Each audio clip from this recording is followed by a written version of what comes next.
Суеверието е плод на съмнение във вярата. Липсата на духовна просвета. Суе, това значи на празна вяра.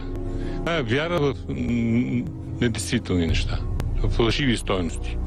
И затова се нарича суе, т.е. празна вяра.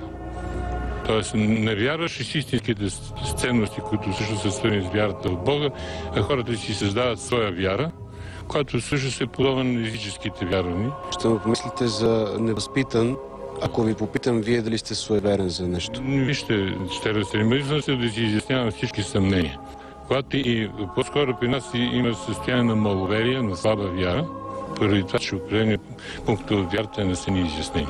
Когато човек си изясни тези пунктове, той няма повод да се съмнява и да вярва в правни неща, а вярва в това, което Господ ни е дал като откровение. Божественото откровение, това е което е в Святата Библия и всички други предания, които са дадени на вярващите.